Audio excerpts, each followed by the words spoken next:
자, 최근에 민주당 차기 대선 후보가 결국 이재명이 쪽으로 굳어가고 있습니다. 거의 확정 발표까지 언론에 나오기도 했죠.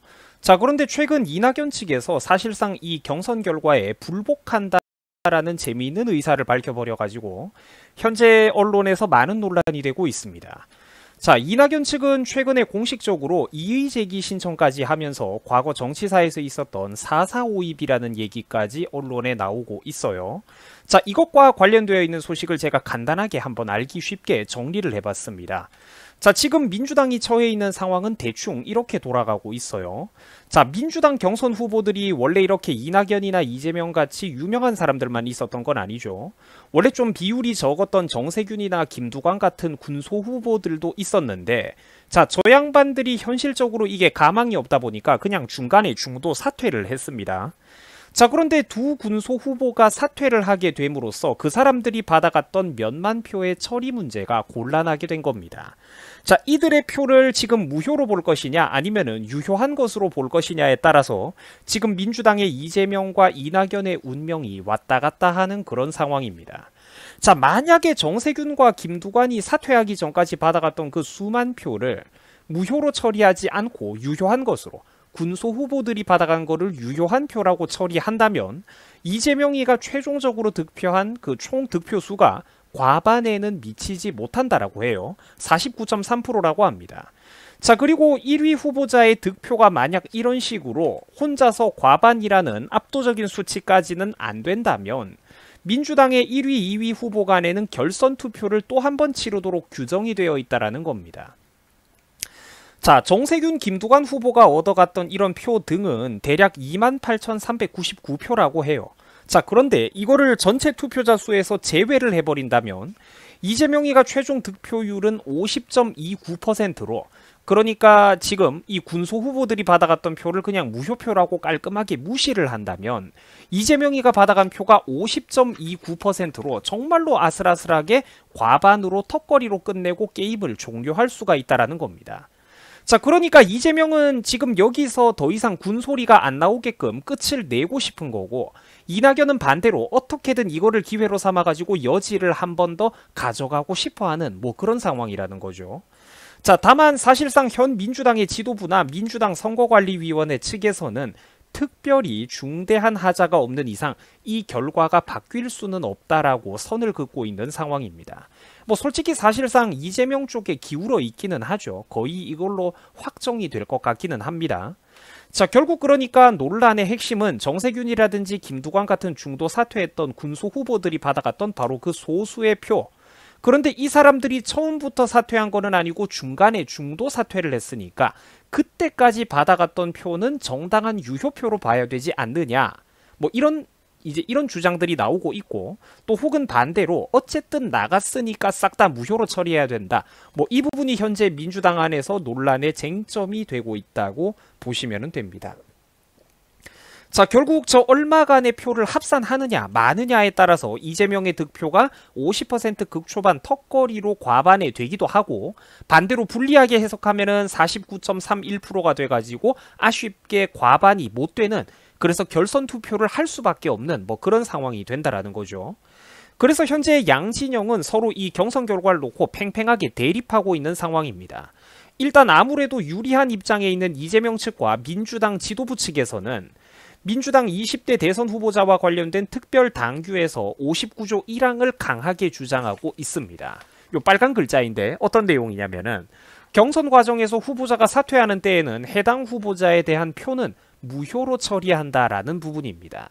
사실 이거는 반박하기가 힘든 깔끔한 부분이죠. 다만 이낙연 측에서도 할 말이 있는데 바로 이어지는 60조 1항 때문입니다. 선관위는 경선 투표에서 공표된 개표 결과를 단순하게 합산해서 유효표의 과반수를 득표한 후보자를 당선인으로 결정한다라는 부분인데, 바로 이 유효표를 어디까지 두고 이제 해석할 것이냐, 이거에 대해서 서로 의견 충돌이 생기고 있는 겁니다. 서로가 약간씩 주장의 근거는 있어요. 정세균, 김두관 같은 군소 후보들이 중도 사퇴하기 직전까지 받아간 표는 어쨌든 유권자들의 소중한 의지가 담긴 정당한 표로 해석하는 게 맞지 않냐?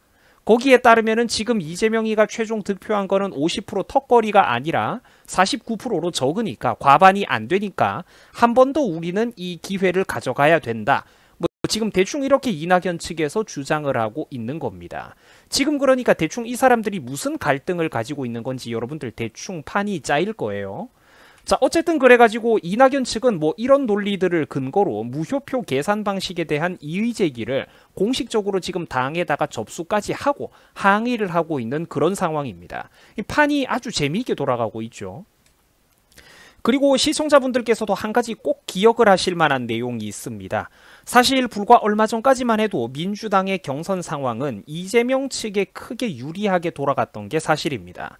사실 이낙연이 얼마 전까지만 해도 상대가 안 됐죠. 후보들 가운데 이재명은 단연 압도적인 표를 받아가고 있었습니다. 자, 그런데 최근에 그 상황이 반전되기 시작했다라는 거죠. 최근 부동산 비리 사건인 일명 화천대유 사건의 리스크가 본격적으로 부각되자 국민 여론 같은 것들이 반영된 3차 선거에서는 논란의 중심에 있던 이재명이 놀랍게도 불과 28%라는 형편없는 득표율을 받았고, 반대로 그동안 힘이 좀 많이 빠져 있었던 이낙연이는 그 대안으로 무려 62%에 달하는 압도적인 득표율을 받아갔다라는 겁니다. 자, 가장 최근 경선 결과는 완전 정반대로 지금 이재명과 이낙연의 운명이 바뀌었다라는 거예요. 제가 이 가장 최근 경선 결과를 왜 설명을 드리냐면은, 만약에 이재명이가 이번 3차에서도 예전까지와 같이 압승을 거뒀더라면 사실 이번에 애초에 논란거리가 생길 여지가 없었을 겁니다. 자, 그런데 가장 최근인 3차 선거에서는 이낙연이 오히려 2배 이상 더블 스코어 넘게 압승을 해버렸다는 게 문제가 되는 겁니다. 이재명의 총 득표율이 50% 훨씬 넘게 잘 순항을 하고 있다가 막판에 화천대유 리스크가 본격적으로 불거지면서 애매한 수치까지 발목을 잡히고 있다는 거죠. 때문에 지금 이번 무효표 논란을 이재명에게 유리하게 해석을 해줘도 50.29%로 아슬아슬한 과반 득표 턱걸이밖에 못하고 있다는 겁니다. 이렇기 때문에 군소 후보들의 표를 더할 거냐 뺄 거냐에 따라서 과반이 됐다가 49%가 됐다가 그런 애매한 문제가 발생하고 있다는 거예요. 이번 3차 슈퍼위크에서도 이재명이가 압승을 거뒀더라면은 뭐 57%, 60% 이렇게 나와버렸으면은 사실 이 무효표 논란은 생길 이유가 없죠. 합치고 안 합치고 상관이 없으니까. 근데 이 표를, 군소 후보들의 표를 더할 거냐 뺄 거냐에 따라서 한 1% 왔다 갔다 하게 되니까, 그래서 지금 과반이다 아니다 이렇게 논란의 여지가 생기고 있다라는 겁니다. 이런 흐름은 꽤나 중요한 정치 배경 지식이기 때문에 시청자분들께서도 꼭 알아두셨으면 해서 제가 한번 짚고 넘어가는 겁니다. 자, 결국 그래가지고 다시 본론입니다. 이재명 측에 있어서 역시나 가장 큰 뇌관은 역시나 부동산 비리 사건인 화천대유 리스크입니다. 이게 본격적으로 부각된 이후에는 이낙연이 압승을 한 거고, 그래가지고 아마 이낙연이도 지금쯤 민주당의 경선이 단 몇 주만 더 늦어졌다면 어땠을까 하고 굉장히 아쉬워하고 있을 겁니다. 한 달만 늦게 민주당 경선이 시작이 됐더라도 진짜 무슨 일이 벌어질지 누구도 몰랐겠죠. 아무튼 이 3차 경선 결과에 따라 가지고 이낙연이 무려 62%나 득표를 하다 보니까, 자, 이 결과 수치를 놓고 민주당 지지자들끼리도 지금 파가 갈려서 격렬한 이제 격론을 벌이고 있는 상황입니다. 과연 이대로 이재명을 대표로 내세워가지고 대선 레이스까지 가도 되겠느냐라는 근본적인 의문이 나오고 있다라는 거죠. 자, 3차 선거인단 득표 결과에서는 그동안 민주당 지지자들에게 그렇게 인기가 많았던 이재명이가, 제가 아까도 말씀드렸지만 28%로 한 방에 박살이 나버렸고, 반대로 미지근했던 이낙연이가 무려 62%라는 압승을 거두었기 때문에 이 부분은 확실히 민주당 입장에서는 매우 중대한 대목입니다. 앞으로도 화천대유 문제는 계속해서 뭐가 더 나왔으면 더 나왔지 이게 쉽게 사라질 만한 문제는 아니기 때문이죠. 자, 물론 이 잡음은 우리의 몫은 아닐 겁니다. 결국 민주당 지지자들과 지도부 그리고 그 당원들이 알아서 선택할 문제겠죠. 자, 한편 현 민주당 대표인 송영길이나 민주당 선관위 측은 그러면 어떤 생각을 갖고 있냐? 이 인간들은 사실상 이재명이에게 손을 들어주고 있는 그런 상황입니다. 후보가 확정됐다라며 공식적인 공표까지 해버리고 있는 상황이에요. 최근 민주당 내 갈등이 아주 재미있게 흘러가고 있는 뭐 그런 상황입니다. 자, 최근 하지만 다만 이제 과거 민주당 경선에서도 사실 똑같은 주장이 지금 이낙연이가 하고 있는 것과 똑같은 주장들이 나온 적이 있었다라고는 해요. 당시에도 당부위원회에서는 지금처럼 사퇴한 후보의 표는 일괄 무효 처리한다라는 결정을 내렸다라고 합니다. 또한 법률의 문제라면은 법원이 최종적인 해석 권한을 가지겠지만 이거는 민주당 안에서 벌어진 당규의 문제이기 때문에 법원에서도 사실 이렇게 민감한 사항들에 대해서는 현저한 문제점이 발생하지 않는 한 여간에서는 이 당내 문제는 건드리지 않는다라고 합니다. 자, 쉽게 말해가지고 그러니까 지금의 판 자체는 일단 이재명에게 유리하게 짜여져 있고 사실상 민주당의 차기 대선 후보로는 결국 이재명이가 올라오게 될 게 지금 거의 확실하게 흘러가고 있는 그런 상황입니다. 만약에 화천대유 사건에 관해 가지고 뭔가 결정적인 게 더 터져서 이재명이가 구속이라도 되지 않는 한 일단 이재명은 민주당의 대선 후보가 될 것 같아요. 자, 이렇게 최근 이재명과 이낙연이 가지고 있는 이 당내 경선 문제, 첨예한 논란을 둘러싼 이 논란을 제가 알기 쉽게 한번 정리를 해봤습니다. 자, 결론적으로 일단 이재명으로 맞아요. 판이 굳어가고 있는 모양새입니다. 다만 저는 참 안타까운 게 이 사람이 정말로 얼마나 위험한 사상을 가지고 있는 인물인지 우리 대한민국 국민들이 전혀 모르고 있다라는 거죠. 무작정 추진력이 강하다라는 식으로 묻지마 지지를 보내고 있는 이 대한민국 국민들의 정치의식 수준을 바라볼 때마다 참으로 걱정스럽고 안타깝다라는 기분이 듭니다. 당장 여러분들이 지금 이 기사만 보셔도 보세요. 재벌을 해체하고 전 국민의 토지를 배당하겠다 뭐 이런 소리를 하고 있죠. 안타까울 따름입니다. 정치 지도자에게 가장 중요한 것이 여러분들 뭘까요? 여러 가지 덕목이 있겠지만 자, 추진력이 강한 것 이전에 그것보다 더 중요한 거는 바로 그 추진력으로 지향하고 있는 국가의 방향성이 어디냐라는 겁니다. 국가 거시적인 방향성을 어디를 바라보고 있느냐가 지도자에게는 가장 중요한 덕목이에요. 자, 하지만 지금 현재 대한민국 국민들 가운데 거의 절반 이상은 정치 철학에 대해서도 잘 모르고 공약이나 정책을 분석하고 장기적으로 따져볼 인지 능력 자체가 없는 상황입니다. 힘이 부족한 상황이죠. 단순히 나한테 5만 원, 10만 원 더 많이 나눠주고 부자들의 재산을 빼앗아 나눠줄 사람을 원하고 있기 때문에 이 나라의 미래가 과연 어디로 흘러가게 될지 참으로 걱정스럽습니다. 반미, 반기업, 친중 뭐 이런 것들 이재명이 가지고 있는 매우 위험한 사상들이죠. 과연 반기업 정서와 반자유진영 뭐 이런 정서를 가지고도 국민 여러분들에게 기회가 돌아올지 저는 의구심이 듭니다. 국민들이 이런 거를 왜 꿰뚫어 보지 못하는 걸까요? 이 나라의 미래가 참으로 걱정스럽습니다. 이 나라가 과연 어디로 흘러가게 될까요? 자, 시청해 주셔가지고 감사합니다. 여러분 수고하셨습니다.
you